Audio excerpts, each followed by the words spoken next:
Hey guys, it's Jason. I'm here with Coach Wally Crancer from Illinois State. Wally and I were teammates when we were with the Orioles back in the late 2000s. Wally played college baseball at UC Riverside, he then transferred to Riverside Community College, and he finished up his career at Georgia Tech. Wally and I have had some battles. When I was at Clemson, he was at Tech. We played each other 6 times when we were both juniors. I think Wally's senior year, and I'm not sure what the overall split was, but 7 times. It was 7 times that year. So it was we definitely knew each other pretty well. After that, he played 4 years with the Orioles in their minor league system. From there, he went back to Georgia Tech, was a graduate assistant, got his degree from Georgia Tech, spent 2 years there. He then went to Purdue, where he was assistant coach at Purdue for 5 years, and now he is currently the assistant coach, recruiting coordinator at Illinois State. So Wally, how are you doing? Good, man. You? Doing all right. How's the quarantine been? Not bad. A lot of time with the boys and the wife, dogs. So catching up on some. How old are your kids? Let's see. Blake's 14, Jackson's 12. So they're getting up there. How are you as a teacher? Let's be honest. I'm the principal. Are you nice? Oh, you oversee it all, and the wife does the rest? My wife teaches, and I step in when I need to when they get the hammer when things get out of control. Yep. Nice. I like it. Yeah, I'm an awful teacher. I'm in the same boat you are, so I totally get that. But the biggest thing we want to talk today about was just kind of the more directed towards our high school kids, kind of the recruiting process, some of the important things that go into that process, what you're looking for in a player. I think that primarily you've been a Division I coach, but I think the questions that we're going to talk about are going to be relative to Division III players, Division II players, Division I players. Obviously, having been a part of college baseball for so long, I'm sure you're familiar with the different levels and how things work. So as we dive into this, I think it's important for all of our athletes and the parents to understand this stuff is not just for Illinois State, just for Division I. It's going to be for players across the board. Yeah, no, and I'll do my best to address the other levels. Obviously, only being at the Division I, but it all lines up, for sure. So I think what we're off with is when you're evaluating players, I think the one thing we try to tell our athletes is there's a lot of players out there to be evaluated. There's a lot of really good players. There's a lot of players that have similar skill sets. So you may be the best player in your area, but as a coach who's recruiting multiple areas, there's going to be a lot of players that are very similar. So when you look at player A and player B, they're both very similar when it comes to skill sets. You know you like both players. What are some things that lead to your decision on, okay, I'm going to take him over him, knowing that they're very similar in the way they play? Yeah, there's a lot of kind of tiebreakers, we kind of call them. Grades is one. If they're taking care of their business in the classroom, usually you can, kind of that correlates to the field and kind of their attitude, how do their teammates come out of the dugout to greet them after a base hit or they score a run, as opposed to just kind of shying away. So you're kind of trying to grab as much info to break that tie if you can. Sadly, some parents do kind of get involved in the wrong way, and that's another tiebreaker. So I'm sure we'll talk about that later some more, but there's so many things, but I would say grades is the first check for us. We're not going to take a chance, especially scholarshiping a guy, if the grades are, below average. So that will be the first thing we look at. And then obviously relationships with the coaches and past history and, projection comes into it too. If they're the same right now, but you got a little more projection out of one guy, you might roll the dice and go with him. But there's a lot of factors. The things they can control, though, usually is their classroom, their attitude, how good of a teammate they are. And then the parents obviously help out a little bit too by not ruining it for the kid by being overbearing or disrespectful or anything like that.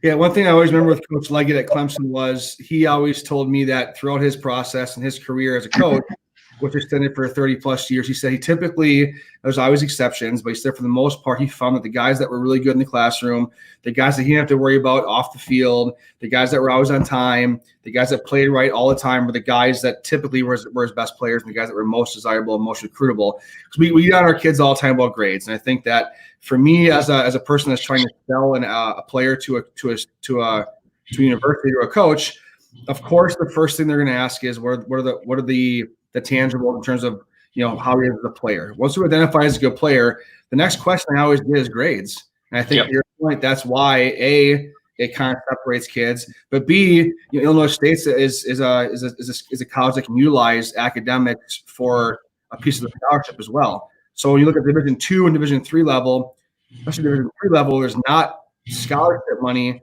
The grades themselves can actually help with scholarship money in a sense, or academic money to help get kids more money than they would for just a straight scholarship. Yeah, I mean, especially, times right now. Money's not easy. Families are probably hurting. The ones that this COVID thing's really affecting. But like you said, it, and Coach Leggett said, it's direct correlation. Like if you're going to take care of your business in the classroom, off the field, that usually, you're usually doing all your reps in the weight room. You're not cutting corners on sprints. You're doing all the little things. You can rely on those guys. You can trust those guys. If you know a guy is kind of skipping class or, maybe kind of just going through the motions in the weight room or not pushing himself, like those characteristics keep popping up. You can't trust them. And when you're talking about investing guys and with scholarship and roster spots and stuff like that, you gotta kind of weed those guys out on the front end. And the first aspect of that is grades. That's the first telling kind of factor in all of that. And for me, as a person who's trying to sell these kids, it makes it very easy for me to say, this guy's a 3.8, this guy's a whatever in the ACT. I think at some level, I think the ACT, although it does influence things, I think that the GPA to me is more important because it's an accumulation of time where you may just not be a good test taker. I was potentially that way, where I think if you look at your GPA at the high school level, that to me tells you that over 4 years, you're able to commit to the grades at a high level, and to me, that's easier to sell.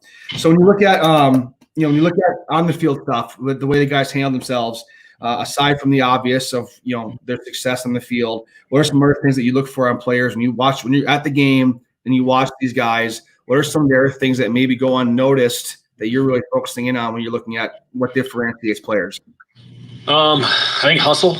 I think if you got a guy that's flying around everywhere, that's what you want. The guy that's just kind of too cool or walking around or just kind of on, kind of doing his own thing and not being part of the team. Because every good team, you're always talking about running on and off the field, hustling, hard 90, whatever they want to call it. That's all high energy. That's all bringing positive energy to the field. And when you get a guy that's kind of dogging it or just kind of walking around, it just kind of brings the team down. So if you got a guy that's flying around the yard and sprinting and doing that stuff, that definitely sticks out. How they are when they get out. Are they coming back and firing their helmet, or they're chucking their bat or dropping F-bombs? That's, you want to compete. So some of that stuff will kind of show itself, but what moment is it more about them or is it more about the team? So, kind of dissecting that and trying to figure out, is it just real passion or is it, feeling sorry for yourself and kind of being a punk? Is there, like I said earlier, are your teammates coming out and picking you up, when you score a run? Well, usually if you're a good teammate, they'll come out and get you. If they're kind of slow to come out and just feel like they have to high five you because you scored a run, that's telling as well. Because that, like you said, going back to the high school, those guys they got to do it for 4 years. Usually those high school coaches, they have them for at least probably 2 of those years, if not all 4. And like you said, it's a correlation of, consecutive years in a row of being with them, because you're not just getting them a flash in the pan in the summer and playing for a travel team or, so those high school coaches and those GPAs are kind of the same. They got them consistently. One thing that we talked about with Matt Wieters last week when he came on was the importance of, trying to establish that into your game every single game, because you don't know when you're going to get that one chance to see a kid. And chances are, with the way the summer works out, there's guys that you're probably going to see multiple times, but there may be a guy you only get a chance to see once. And if you come there the first time and he jogs to first base, there's a good chance that guy's getting written off right away. So the importance of being able to do that every single time, because again, you're trying to see hundreds of kids all summer. So that first impression, maybe the only chance that kid gets to be seen by that coach. So the importance of doing it all the time, I think, is something that needs to go that can't go unstated as well. Yeah, and like you said, there's so many guys out there. There's a lot of good players, and how do you separate yourself one way or the other? For us, if you start seeing the negative body language, the negative energy, hustle, you just kind of cross them off and move on because you don't have a lot of time in the summer. Now you might luck into them and see them a few times if you're watching pictures in those games, but again, it's rolling the dice if that's how you're going to try to play the game. Because every guy we go see, we have a checklist of things we look for, and that's one of them. Mm-hmm. Now, has there been a situation where you've been in love with the guy? He checks every box in terms of the player himself, the intent, he runs, he hits, he throws, and you got into a situation where you come watch him play and he's a can't miss guy. You love the way he is as a player, but the intangibles, the work ethic, if you got to a point where you fall in love with a guy and you go see him play, then you say, I just can't commit to this guy because of the way he acts. Yeah. I mean, there's a respect. Usually that's where you see it first, is when they're yelling at their mom to come give them a Gatorade or something out of the dugout. It's just the way you talk to people, and you get to know the coaches and you talk to them and kind of see how they interact. But that stuff is, the tools aside, like that stuff is just as, or if not more important. Mm-hmm. When you get them in your program, they can be they can blow up the clubhouse. One guy can, mm-hmm. So you got to be really sure on the makeup, and try not to. You don't really like to roll the dice on the character. That's the one thing that can, you can have a kid hit 100 but still be a great teammate and still find a way to help the team win. But if you got a guy that's just playing for himself and going against the coaches or talking behind guys' backs or causing drama off the field, those guys are usually pretty detrimental to a good team, and you don't find them very often. Yeah. With the parents, and we've mentioned that a couple of times, I think that's as most parents, they're going to want to do whatever they can to help their kids. They're going to want to put them in every scenario possible to succeed. When you look at the relationship of the kids and the parents, or you look at how a parent acts at a game, is that something that does also play into your decision on recruiting a kid or not? Like you had mentioned before, I know it does, but where have you seen it go bad, I guess, in a sense, with the way parents have handled certain things? Yeah, and you'd like to say it's just about the kids, but the parents they give up a lot, and they are invested financially.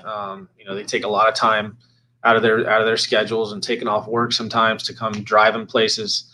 But the ones that just step over the line and are screaming at the umpire, cursing in the stands, or yelling at the coach, that's probably the worst one, because they're either their kid's not playing or they're upset with the making them bunt or taking them out of the game. That's tough, and you gotta ask yourself, do I potentially want to deal with this? Because that usually doesn't change. And so that's the unfortunate part, is when the parents do get involved in a negative way. They're involved. They're gonna, like I said, take out time of their day to drive them, to pay for their fees and food and drinks during the game, in between games. But when they cross the line, and they, because in the big leagues, you don't do that. The parents are not going to go to the coach. In our level, they're not going to the coach. So you gotta find a way to weed out the negative, and that is a factor in a tiebreaker. So sure. Yeah.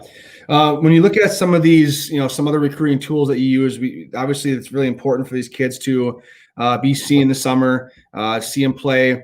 Talk about, some of the college camps. I know we have a lot of parents ask us about, are these college camps just a money grab? Is it a situation where they're just trying to get as many kids to come in as they possibly can and just to make money? Or is it really a tool that these schools use? And I said, it's obviously at some level a revenue maker for most likely an assistant coach or a volunteer coach. Talk about how it's different for you to be able to get a kid on campus and utilize a camp setting versus seeing him in a tournament or seeing him at a PBR event. Talk about the importance of the camps that you guys run, how that helps with the recruiting process.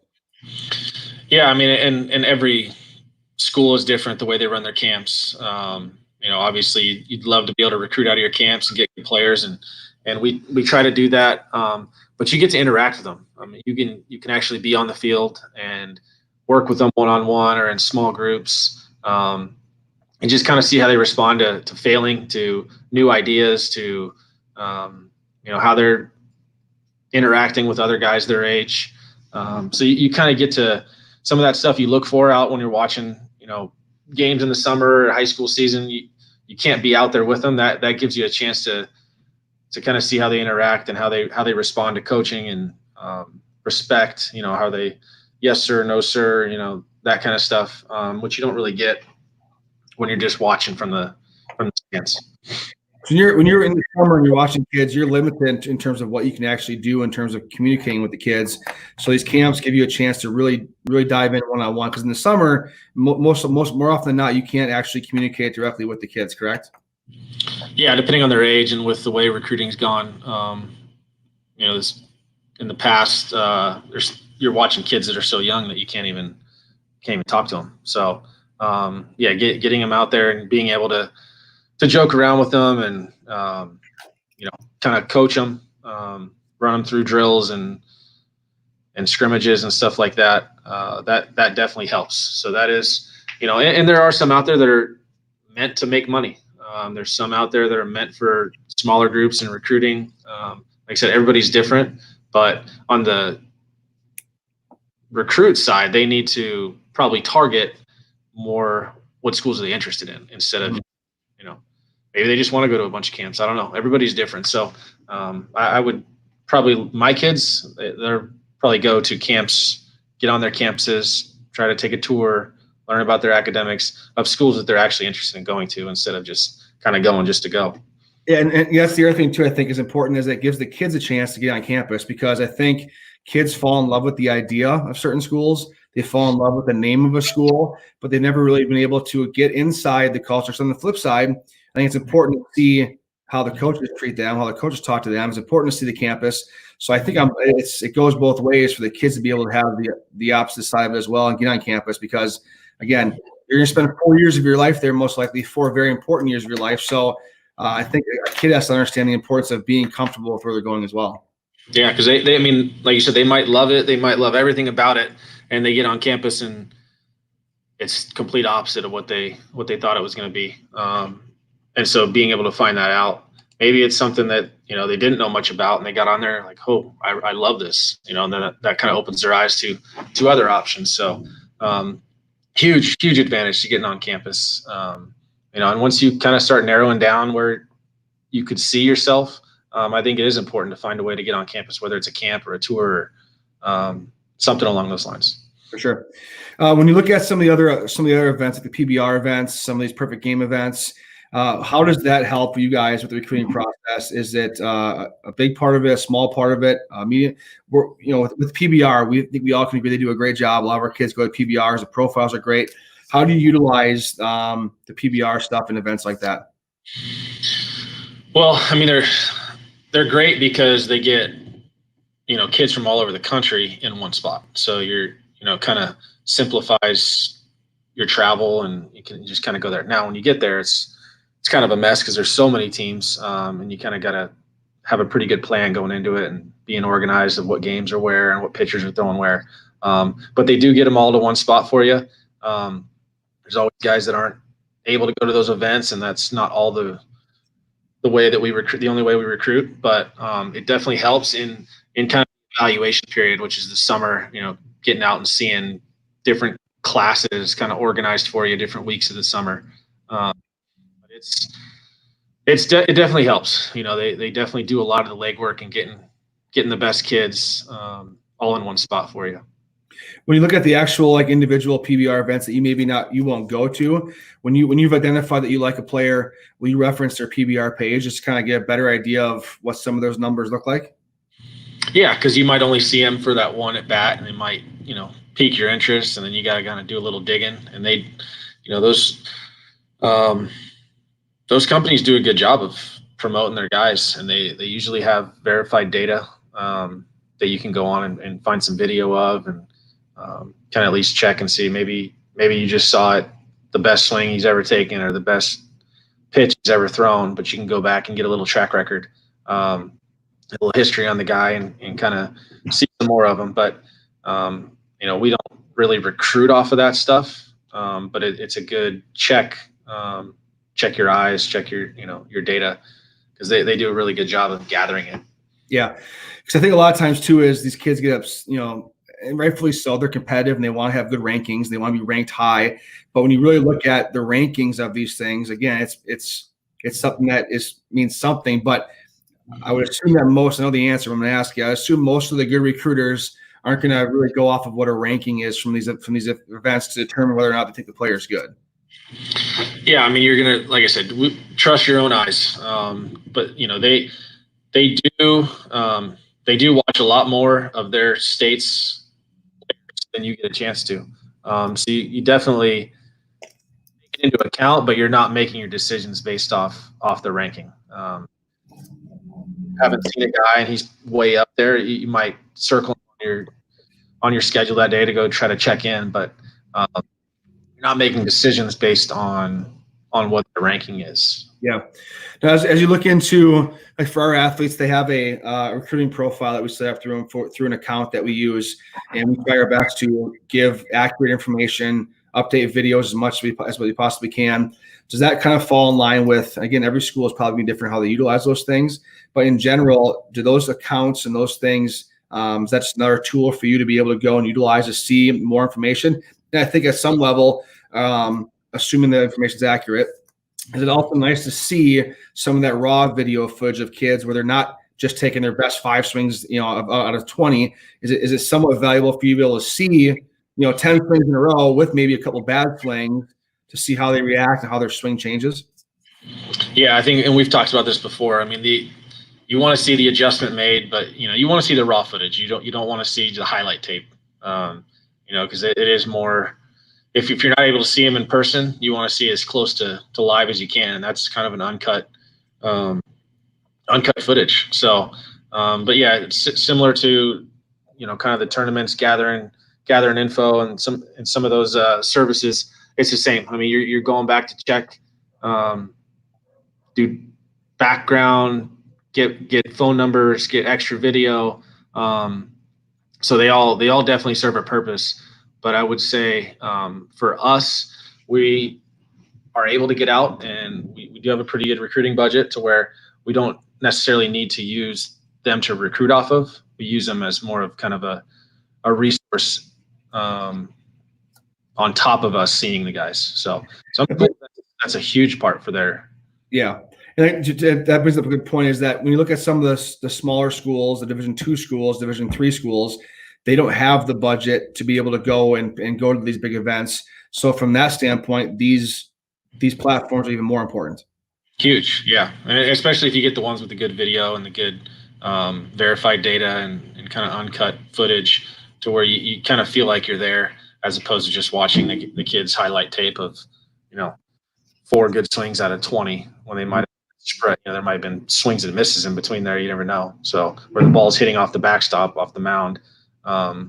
You're just seeing the one good slider he snapped off, not the one he bounced 40 feet. So you gotta kind of try to sift through that stuff, and obviously the uncut footage is the best, gives you the best chance of doing it. That's why it's so important for us to be able to put accurate information on there, because I think what happens is if we, as a program, as an academy, try to pump these players up to where it's not realistic, then all of a sudden a coach sees a player and gets a player and says, well, you told me he was going to be 85, 88, and he's throwing at 75, 78. Well, I think that really affects our credibility, and also affects everybody else coming behind them, because now word gets out that the information is inaccurate. So even if it's not your best round of BP, we're gonna try to maximize and show your strengths, but there is value to seeing not your best swing every single time. Yeah. No, I mean, you gotta do your best, to be honest. And, for us, that's huge. You got guys you can trust and you can rely on them. And that, once that trust is kind of ruined or broken, it's, you just go a different direction. You only have so many hours and so many days you can be out. So if you're just around chasing rainbows all day, like, you're not going to find the guys you want or you need. So you got guys that you can trust, and they might say, hey, I don't have a guy for you, but we just played this team, and you might want to go look at this guy. That just goes back to the relationships and guys you can trust and have been honest, and you're honest with them.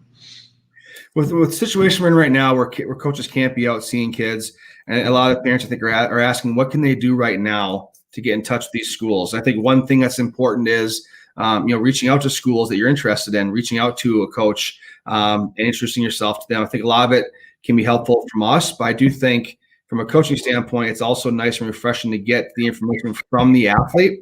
So when you get letters or get information from athletes, and a kid wants to introduce themselves to you, what are you looking for in that letter or in that information? What are some things that you have to see and you really want to see when an athlete writes a letter to you as a coach? I don't want it to be a generic email that he's sending out. Like, make sure that the names are spelled correctly. The school is not inserted in there. Like, you're not. I don't even know what the program is. Kind of like a mail merge. You're not just merging in school names or I'm interested in your school. Like, make it personal. Take your time. Sit down. Because we do get a lot of those emails, but it's easy to see right away if it's just a generic. I'm sending this out to 100 schools, which you can send them out to 100 schools, but make them personal. Make us want to read it. Grammar, all that stuff is important. Like, it's little, but it definitely shows that there's genuine interest on your end, and you took the time, so we will take the time. And what information do you think is important for them to tell you about themselves? GPA, SAT, preferred major. I think that stats are necessarily not always the best thing, because who knows who's doing those stats. But what are some things that you really think is important that a kid incorporates into that personalized letter? I think grades for sure. I think that's definitely a selling point for us. We put stock into it, so we want to know. High school coach, travel coach. You can put stats in there if you want. Link to their page, if they've got a bio. But I mean, all that stuff's important and needs to be in the email, but it needs to be genuine. It needs to be not just, here's my resume. Like, tell us why you want to come here. Tell us why you're interested in Illinois State or whatever school you're reaching out to. But yeah, the grades, we're going to ask for them, so might as well put them in there. And if they're good, it's a selling point. Yep. That kind of leads into, like, when you're talking to an athlete on the phone, I think that I've tried to express to the kids, like, you're selling yourself to this coach.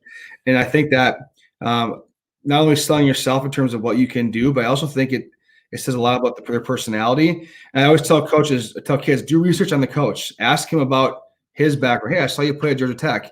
Tell me, what was it like going to the World Series? Like, when you look at these conversations and you walk away from these conversations, what are the ones that really stand out to you in a good way, and what are the ones that really stand out to you in a bad way? Yeah, I mean, if you're prepared, it always stands out in a good way. I mean, like you said, do your homework, do your background check, just like we try to do before we talk to kids. But when you're doing all the talking, those are usually the calls that you don't want to make again, or you can't wait for it to get over with, because you're just kind of going through the motions. If you can have some sort of back and forth dialogue, I mean, it shows maturity on the kids' end. It's easier to talk to. They usually open up, and you get to know them a little more than just kind of the standard, what are your grades? What's your test score? What are you doing this summer? That kind of stuff. So you want to do as much homework as you can, just like we're going to try to do. Maybe we got a connection with his coach. Maybe one of us played with them or against them or coached against them. And all that stuff just kind of opens up, and you get to know them faster and get to know them more, and obviously develop a deeper relationship. Do you think it's a good thing when players ask you questions? Like, maybe they ask, what can I do to be better? What can I do to be more appealing? Like, I think it's important that these kids are somewhat self-aware and can ask questions to you as well, because to your point, if you're just asking question, and the interaction isn't great, do you think it's important that kids ask questions as well? Yeah, because it shows that it's important to them. It's not just, they're not just having to go through it. They should be interested and want to know what the answers are to those questions. So that's kind of one of the ways we kind of decipher through maturity and communication skills with guys is, are they able to ask you questions, hold real conversations, not just one word answers, or just on to the next. But it's definitely important, and they should want to know. It's okay to be prepared and ask. We can tell usually when they're reading from a list, but you know what? At least they're prepared. At least Right. they've thought about it and it matters to them. Parents sit in on the calls too, and they've got questions. I mean, that stuff helps kind of get it going, and then from there, it's you start developing a relationship where you can just have a normal conversation. What are you doing tonight? What'd you guys have for dinner? I mean, that stuff's small talk, but it's still something. Just in general, not necessarily in the time we're in right now, but in general, when you look at the timing of what these scholarships look like when kids commit, I guess obviously different times for different kids. What typically do you see as kind of like the order of how things kind of play out in terms of the different divisions in baseball, in terms of the timing of when kids commit and when kids get opportunities? Yeah, I don't think there's any one way. I think typically you'll see kind of the bigger Division Ones get guys earlier. Let's just say sophomore year, mid majors junior year, D2, D3, JC senior year, in kind of just a rough, Yep. Kind of layout of it. But everything's different. I mean, we recruit freshmen, we recruit seniors, we recruit all over. But it's just really what the fit is for what we're looking for, what we need.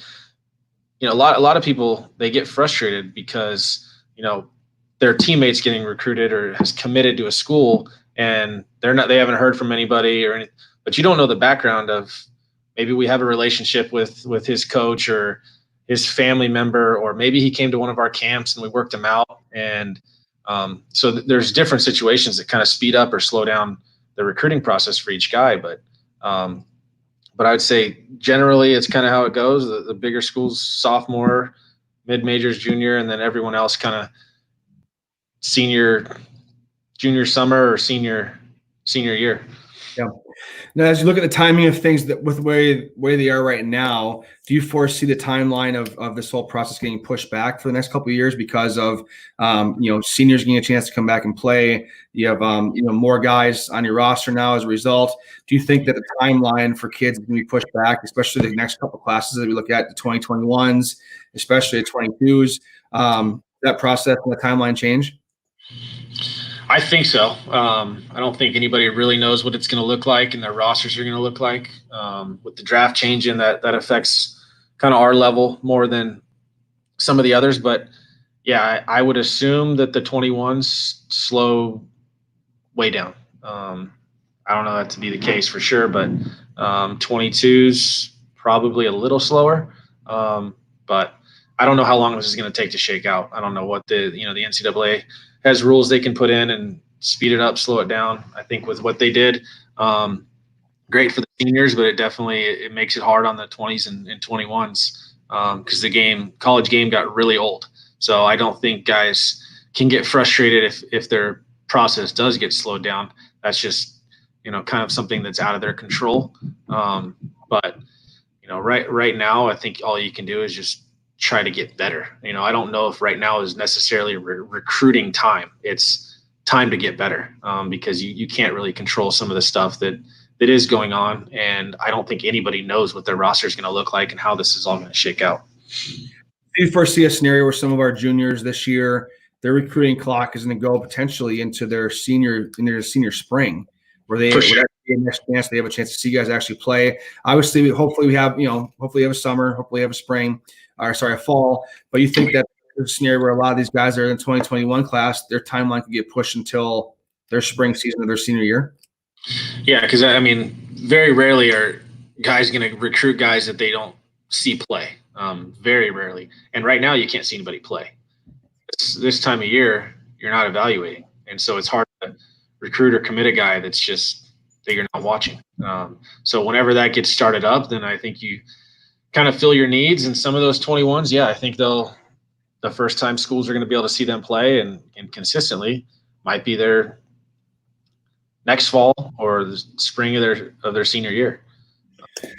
So I have a theory. Now let me know if this is accurate or not. But two theories actually. My first one is Best case scenario, I personally am asking you to give me any predictions, but I personally think that we're going to play this summer in some capacity. I think at some level we'll be able to get out there, whether it's June or July, I don't know.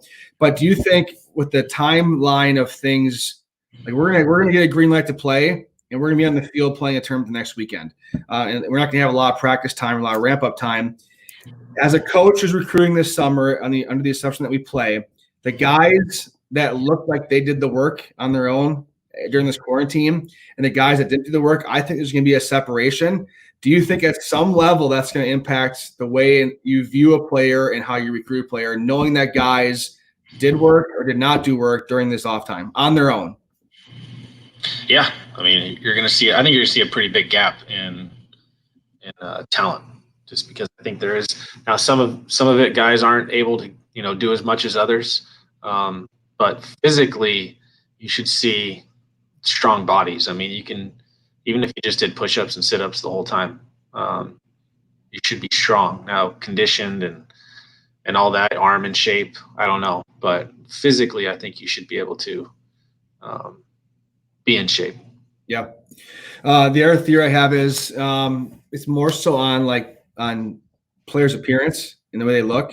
In general, we're big on looking like a pro, having your shirt tucked in, wearing your hat the right way, looking the part when you get to the field. I hate when kids come in with flip-flops on and shirts untucked and hat backwards. At some level, now granted, if they're really, really good, you can always train somebody to learn those things. But at some level, a kid's appearance, the way he comes to the ballpark and how he looks, does that give you at least a snapshot of what that player might be like? Yeah, I think so. And obviously we played, and it was a different time where you just didn't do that stuff. I think you gotta let the kids show some of their personality and stuff. But if it, like I said, if it crosses the line and you're sagging your pants and talking loud, cursing, and just hat backwards on crooked, like that's the kind of stuff that I probably will look the other way or go the other direction and kind of get off that kid. But yeah, I mean, everybody's got their personality, and their swag is such a overused term nowadays. But guys think that they have individual styles and stuff like that. So you kind of pick your battles. If it's just obnoxious, they're looking for attention. It's more about them than the team. And obviously, if there's a rule, they're breaking the rule just to do it. Yeah, that's an issue. Yeah.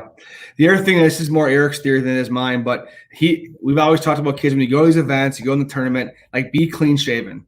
We don't want, again, if you want to have facial hair, it's fine. But I think as a recruiter, you're looking for the kids that project, the kids that maybe look younger, the kids that have some more room to grow. So I do think at some level, Eric's theory that I share, being clean shaven is something that at least that's in the back of a guy's mind could say, man, that guy looks like he's pretty young. Maybe some more room in there for him to grow. Does the clean shaven theory that we have, is that a real thing?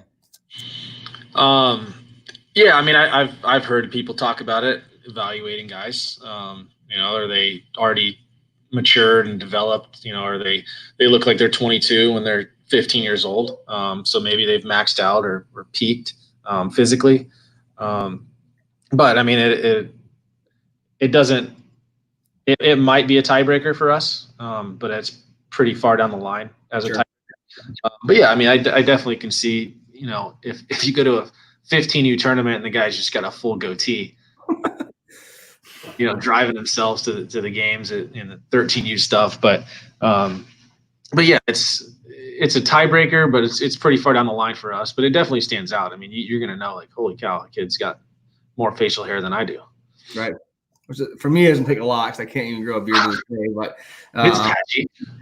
Seriously, more of a near than it is anything. But this has been super helpful. I really appreciate it. I think that just overall, parents have a lot of questions. I think that they're trying to do whatever they can to help their kids, especially during this time when you're at home. You can only do so much. You can't get on the field. So the value of reaching out to coaches. Every coach's email is going to be on the website. So when you go to the websites and you're interested in a school, you can go to their website. The coach's contact information should be on there. So reaching out to the coaches, the importance of the grade, all stuff that we've talked about. It's refreshing and good to hear from a college coach who's done it at multiple levels at a very high level. Just talk about the importance of that. So we appreciate it. I'm sure our parents will appreciate it, and we're hopeful that we'll get a chance to play this summer, and hopefully get a chance to see some of our guys play. Yeah, no, that's the goal. But just make the best of it. And I think that's the biggest thing right now is you got to understand that there's not a lot of recruiting going on, but the one thing they do have control over is they can try to get better. And that's, physically and whatever they can do baseball wise. And then obviously in their classroom. So there's no excuse on those two sides of it. So you can look at it as a positive or a negative. The ones that look at it positive, I think will be on that separator on the good end. I think there'll be a gap when we go out this summer. Awesome. Well, thanks for the time, man. I appreciate it. Again, you guys do an awesome job with the program. Illinois State's been made a pretty big jump the last couple of years because of guys like yourself and Coach Holmes. So we appreciate the time. I'm sure the parents do as well. And again, we look forward to seeing you hopefully this summer. Right on. Thanks. Have a good one, man. I'll talk to you later. See ya. Bye.